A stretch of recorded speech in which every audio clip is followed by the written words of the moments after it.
प्रिय श्रोताओं, आज के वीडियो में मैं ये रहस्य बताऊंगा कि वे कौन से दो प्रकार के इंसान हैं जिनको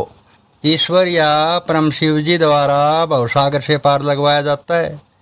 तो प्रिय श्रोताओं, वैसे तो ये रहस्य मैं पिछले वीडियोज में पहले से ही विस्तार से और पक्के ठोस प्रमाणों सहित बता चुका हूँ कि इस भूमंडल पर पार वही इंसान लगते हैं जिनको ऊपर वाले परम शिव जी के द्वारा कुछ अलग से लेख और लिखावट दे करके पैदा किया जाता है। लेकिन प्रिय श्रोताओं, मेरा आज का विषय यह है कि व्यक्ति विशेष लिखावट वाले इंसानों में वे दो प्रकार के रास्ते कौन से हैं जिन पर चलने से ऊपर वाला परम शिव जी ऐसे इंसानों को भवसागर से पार लगा देता है। तो प्रिय श्रोताओं, अब मैं यानी कि इस कलयुग का महाअवतारी इंसान उन दो प्रकार के रास्तों के बारे में विस्तार से बताने जा रहा हूँ। इसलिए इस वीडियो के अमूल्य ज्ञान को ध्यान से सुनना और वीडियो को अपने यार दोस्तों के पास शेयर जरूर कर देना, ताकि पाखंडी बाबा लोगों द्वारा गुमराह किए गए लोगों को भी अच्छे से पता चल सके कि भवसागर से पार लगने का असली फंडा आखिर है क्या। तो प्रिय श्रोताओं, ऊपर वाले परम शिव जी का तो सिर्फ और सिर्फ एक ही फंडा है, और वो ये है कि ऊपर वाला परम शिव जी व्यक्ति विशेष लिखावट देकर पैदा किए जाने वाले इंसानों को सिर्फ और सिर्फ यही कहता है कि अगर भूमंडल से पार लगना है तो, यानी कि आवागमन के बंधन से छूटना है तो, या तो लगातार 3 जन्मों तक मेरे से बैर लगाओ या फिर लगातार 7 जन्मों तक मेरे से प्रेम करो, मैं भूमंडल से पार लगा दूंगा। तो प्रिय श्रोताओं, ये रहस्य सुनकर आप लोग हैरान हो गए होंगे कि ऐसा भला कैसे हो सकता है कि ईश्वर से लगातार 3 जन्मों तक बैर लगाने वाले इंसानों को भी ईश्वर ऐसे इंसानों को भवसागर से पार लगा देता है। तो प्रिय श्रोताओं, ये विषय ज़्यादा हैरान होने का विषय नहीं है। भवसागर से पार लगने के 487 रास्तों में कुछ रास्ते ऐसे हैं जिन पर चलने से, यानी कि ईश्वर से बैर लगाने से भी इंसान भवसागर से पार लग जाता है। अब प्रिय श्रोताओं, ये रहस्य समझ लो कि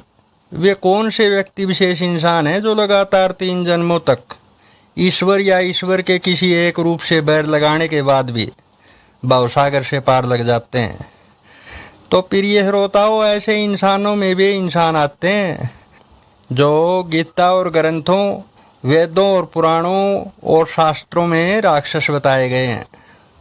प्रिय श्रोताओं, कलयुग के महाअवतारी इंसान द्वारा बताए गए इस रहस्य को सुनकर ज़्यादा हैरान मत होइए,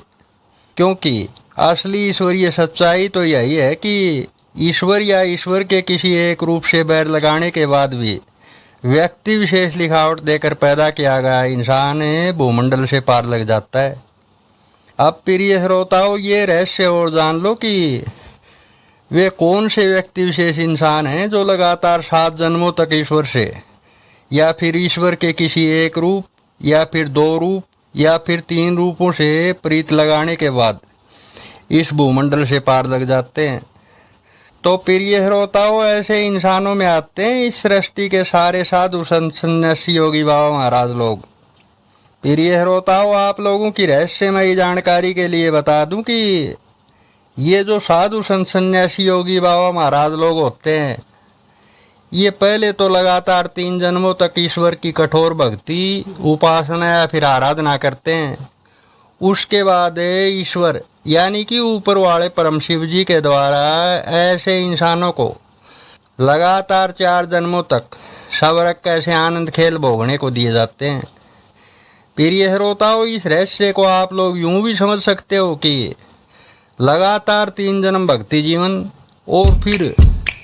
4 जन्म स्वर्ग कैसे आनंद भोगने के जीवन जन्म, यानी कि हो गई 7 जन्मों की ईश्वर से प्रीत। प्रिय श्रोताओं, आप लोगों की आश्चर्यजनक जानकारी के लिए बता दूं कि जो भी व्यक्ति विशेष लिखावट देकर पैदा किए गए इंसान हैं, ऐसे इंसान ईश्वर या ईश्वर के अलग अलग रूपों से 7 जन्मों तक प्रीत लगाते हैं और ऐसे इंसानों को ईश्वर देवताओं की श्रेणी में रखता है। प्रिय श्रोताओं, इस रहस्य को आप लोग यूं भी समझ सकते हो कि ये इस संसार के जितने भी साधु संत सन्यासी योगी बाबा महाराज लोग हैं, ये सभी इंसान हैं ऊपर वाले परम शिव जी की नज़रों में देवताओं की श्रेणी में आते हैं। प्रिय श्रोताओं, इस विषय पर ज़्यादा विस्तार से जानना चाहते हो तो फिर आप लोग मेरे द्वारा इसी चैनल पर बनाया गया ये फेमस हस्तियाँ कौन है वाला वीडियो पूरा ज़रूर सुनिए। कुछ ऐसा जानोगे जो आप लोगों की कल्पना से भी परे है। प्रिय श्रोताओं, इस वीडियो के आखिर में यही कहूँगा कि इस अद्भुत दुनिया में मेरे अलावा सभी प्रचारी बाबा महाराज लोग केवल और केवल झूठे ज्ञान का ढोल पीट रहे हैं। इसलिए वक्त रहते समझ जाइए, वरना पछताने का भी मौका नहीं मिलेगा। प्रिय श्रोताओं, मेरे चैनल पर आए नए श्रोताओं को यही कहूँगा कि आप लोग क्या सोचते हो, ईश्वर कोई बेवकूफ़ प्राणी है जो आप लोगों को इन बाबा लोगों के माध्यम से या फिर गीता और ग्रंथों के माध्यम से या फिर वेद शास्त्रों और पुराणों के माध्यम से अपनी असल सच्चाई किसी थाली में परोस करके दे देगा। प्रिय श्रोताओं, ईश्वर को जानने का नाम ही तो भक्ति या फिर आराधना है। प्रिय श्रोताओं, ज़रा सोचिए, अगर गीता और ग्रंथों, वेदों और पुराणों और शास्त्रों में ही अगर असली ईश्वरीय सच्चाई होती तो फिर सभी बाबा महाराज लोगों और साधु संत सन्यासी योगियों को ईश्वर की कठोर भक्ति या फिर आराधना या फिर उपासना करने की आवश्यकता ही क्या है। प्रिय श्रोताओं, ईश्वर की असली सच्चाई जाननी है तो फिर आप लोग मेरे चैनल पर आइए और मेरे चैनल के कुछ वीडियो सुनकर तो देखिए। आप लोगों को तीसरा वीडियो सुनते ही खुद ही एहसास हो जाएगा कि अब तक आप लोग कितनी बड़ी गलतफहमी में जी रहे थे। प्रिय श्रोताओं, वीडियो के आखिर में यही कहूँगा कि आपके शरीर के अंदर बैठे देवता को असली ईश्वरीय सच्चाई का ये वीडियो पसंद आया हो तो फिर इस वीडियो को अपने यार दोस्तों को शेयर करना मत भूलिए।